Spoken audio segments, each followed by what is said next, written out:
Hello students. तो हम ज्ञान सागर का 11वां पार्ट उस रात की बात पढ़ रहे थे।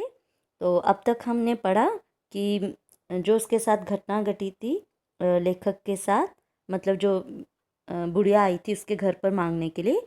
तो वो कितने महीने बाद जब वो शहर गया, वहाँ से 3 महीने बाद शहर जब वो जाते हैं तो आते हुए उनकी मोटरसाइकिल एक सुनसान जगह पर ख़राब हो जाती है और वहाँ पर लेखक को डर लगने लगता है। तो चलिए, इसमें से पहले यहाँ तक हमने पढ़ लिया था। पाठ आगे बढ़ाने से पहले कुछ प्रश्न आपसे कर लिए जाए।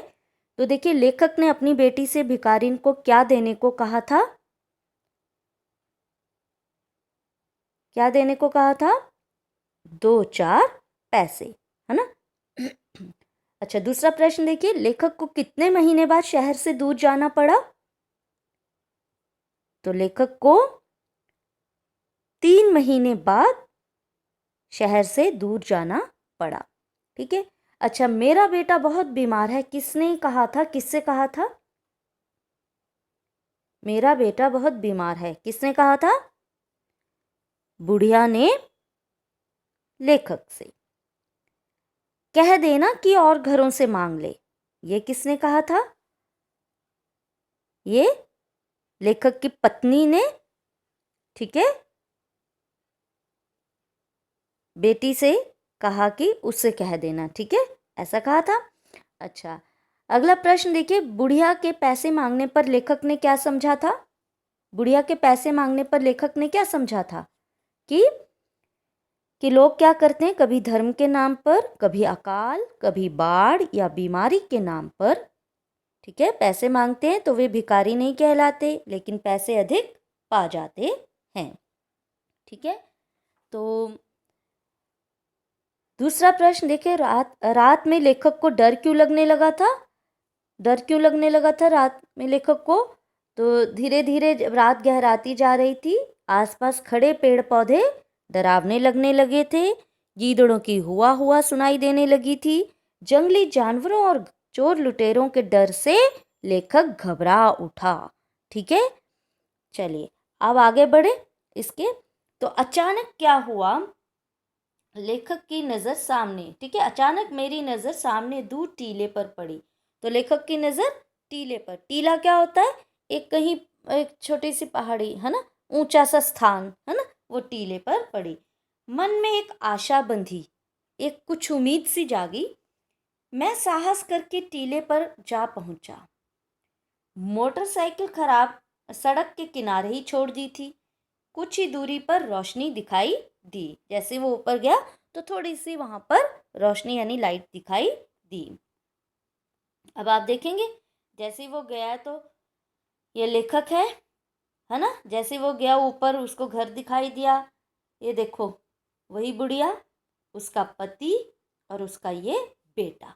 ठीक है, तो उसके परिवार में तो यही तीन है ना, और वो लालटेन लेकर खड़ी है।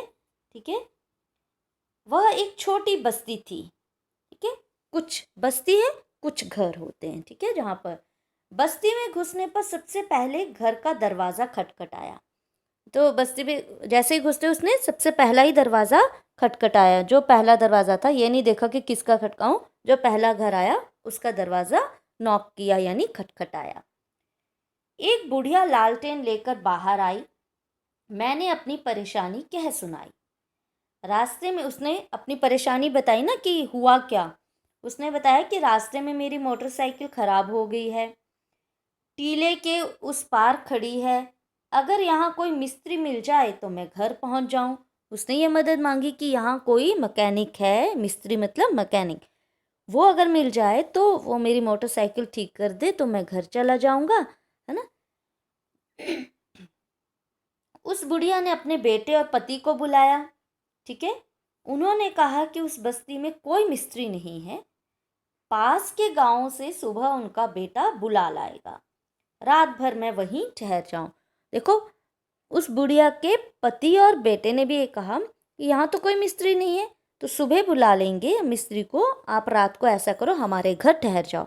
अब आप परिस्थिति देखिए कि लेखक भी आज उसी परिस्थिति में खड़ा है जैसे वो बुढ़िया खड़ी थी 3 महीने पहले, है ना। उसने भी वही दरवाज़ा खटखटाया था, उसके पास भी समय नहीं था किसी से मांगने का। आज लेखक ने भी पहला ही दरवाज़ा खटखटाया और मदद मांगी, अपनी परेशानी सुना रहा है। बुढ़िया ने भी अपनी परेशानी सुनाई थी, लेकिन लेखक ने अनसुनी कर दी थी, है ना। और आज इसने अपनी परेशानी सुनाई लेखक ने, तो इन लोगों ने क्या कहा कि मदद करेंगे, आप रात को यहीं ठहरिए। हालांकि कितने गरीब हैं, है ना। आप फोटो में भी देख सकते हैं कि कितनी गरीबी है, देखिए इनके कपड़ों से ही पता चल रहा है, ठीक है। तो आजकल मत देखिए कि मैडम आजकल ये ऐसे ऐसे कपड़े पहनते तो बड़े रिच रॉयल होते हैं, है ना। तो ऐसा नहीं है, ये गरीबी की निशानी होती थी पहले, आजकल फैशन है वो अलग बात है। तो उन्होंने देखिए क्या कहा कि वो रात भर वहीं ठहर जाए, यानी उनके घर में ठहर जाए। मेरे सामने कोई और रास्ता नहीं था। उसने भी देखा लेखक ने कि अब इतनी रात को मैं जाऊं तो जाऊं कहाँ, ठीक है। कोई रास्ता भी नहीं था। मैं झोंपड़ी में बिछी एकमात्र चारपाई पर बैठ गया। झोंपड़ी मतलब झोंपड़ी तो थी उनकी, उसके अंदर गया तो एक चारपाई थी, उस पर चुपचाप बैठ गया। बुढ़िया ने कहा, बेटा मुंह हाथ धो लो, जो बना है तुम भी खा लेना। देखो कितने प्यार से उसने कहा कि अतिथि आए हैं, ठीक है, जो बना है आप भी वो खा लेना। नहीं नहीं, मुझे भूख नहीं है, ऐसा लेखक ने कहा, ठीक है। ऐसा कैसे हो सकता है, हम खा लें और अतिथि भूखा सो जाए। तो अतिथि मतलब मेहमान, ठीक है। तो वो बुढ़िया कह रही है कि ऐसा तो नहीं हो सकता कि हम सामने सामने हम खाना खा रहे हैं आपके और आप ना खाएं, है ना, और आप चुपचाप ऐसे सो जाएं और हम खाना खा लें। तो बुढ़िया ने बाजरे की रोटी और बथुए का साग मेरे सामने रख दिया। उसके बेटे ने मेरे हाथ धुलवाए। देखिए कितने प्यार से उनकी सेवा कर रहे हैं। जो उनके पास है देखो वही कर रहे हैं ना सेवा, जो चीज़ उनके पास है, जो कर सकते हैं वो कर रहे हैं ना मदद। तो इसको भी आप अंडरलाइन करेंगे कि उस दिन बुढ़िया ने क्या बनाया था जब वो वहाँ पर गया। तो बुढ़िया ने बाजरे की रोटी और बथुए का साग, ठीक है। और उसके बेटे ने क्या किया, उसके हाथ धुलवाए कि चलिए हाथ धो लीजिए और फिर ये खाना खा लीजिए। खाना खाते हुए लालटेन की रोशनी में बुढ़िया को ध्यान से देखा। देखते ही मैं सन्न रह गया, हैरान, परेशान हो गया। क्यों? यह तो वही बुढ़िया थी जो सहायता मांगने मेरे दरवाजे पर आई थी। बातचीत से पता लगा कि उसका यही लड़का अस्पताल में था। मैंने बड़ी मुश्किल से रोटी निगली।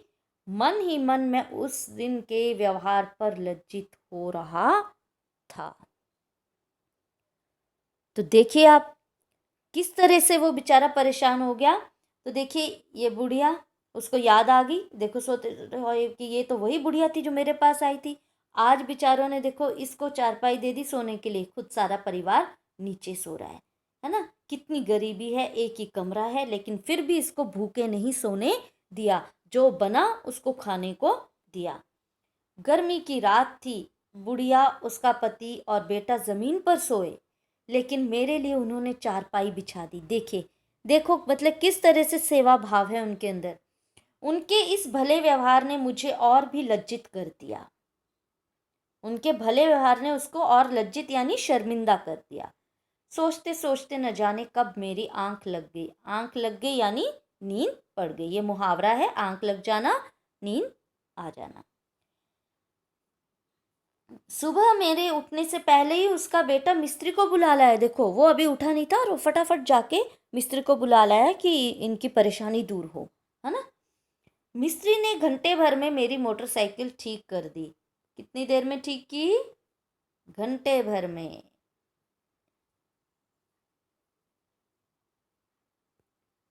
अच्छा अब देखिए, इस बीच बुढ़िया ने मेरे बार बार मना करने पर भी चाय तैयार कर दी। उसने चाय भी बना दी कि सुबह चाय तो पी ले, ऐसे ना जाएं घर से। चलते समय मैंने बुढ़िया के हाथों में कुछ रुपए देने की कोशिश की। उसने कहा चलो इन्होंने मदद की, कुछ पैसे दे दूं इनको कि ये गरीब हैं। लेकिन उसने मना कर दिया। कहा हमने पैसे के लिए आपकी मदद नहीं की। हम गरीब ज़रूर हैं पर हमारा दिल गरीब नहीं है। मैं वहाँ से चल पड़ा। बुढ़िया ने बुढ़िया और उसके परिवार के प्रति मेरे मन में आदर का भाव था। मुझे अपने किए पर पछतावा हो रहा था। बुढ़िया और उसके परिवार ने मुझे मानवता का पाठ पढ़ाया था। कौन सा पाठ पढ़ाया उन्होंने? मानवता का पाठ पढ़ाया। तभी मैंने सोच लिया था कि उसके पढ़ाए पाठ पर जीवन भर अमल करूँगा। अमल मतलब पालन करूँगा। तो वो इस घटना से उन्होंने सीख ली ना, तो हमें भी ज़िंदगी में कुछ कई बार हमसे गलतियाँ हो जाती हैं, तो उससे सीख लेनी चाहिए, है ना। जब व्यक्ति पछतावा कर लेता है अपने ही अंदर अंदर, तो उसकी बुराइयाँ जो है वो धुल जाती हैं, ठीक है, उसके पाप धुल जाते हैं कह सकते हैं। लेकिन पछतावा होना चाहिए, ये नहीं कि उसके ऊपर भी कई गलती करके भी अपनी टांग ऊंची रखते हैं, वो नहीं होना चाहिए। हमें सीख लेनी चाहिए हर गलती से, हर अच्छे काम जो करता है उससे सीख लेनी चाहिए। जैसे बुढ़िया ने तो वो नहीं किया जो लेखक ने व्यवहार किया था। बुढ़िया ने तो वो व्यवहार किया जो उसे करना चाहिए था, जो एक मनुष्यता है, जो एक मानवता है, जो एक इंसानियत है ना। तो इंसानियत क्या सिखाती है? सेवा करो, भला करो, बुरा मत करो, है ना। तो जितना आप कर सकते हैं उतना अच्छा कीजिए, ठीक है। तो आज के लिए इतना ही। इस पाठ को अब आप पूरा पढ़ेंगे, ठीक है, और प्रश्न उत्तर भी आप देखेंगे कि आपको क्वेश्चन आंसर्स आते हैं या नहीं। फिर हम जो अभ्यास कार्य है उसको हम करेंगे। और लेखक का नाम भी याद रखना है, मिथिलेश्वर, ठीक है, जिन्होंने अपनी घटना ये लिखी और उस रात की बात जो है पाठ को नाम दिया, है ना। तो वो रात थी ना, और उसी रात को उनको याद भी आया, देखो लालटेन लेकर जब वो खड़ी थी, ठीक है। तो चलिए अब आप पूरा पाठ ध्यान से पढ़ेंगे, ठीक है। Okay, bye and thank you.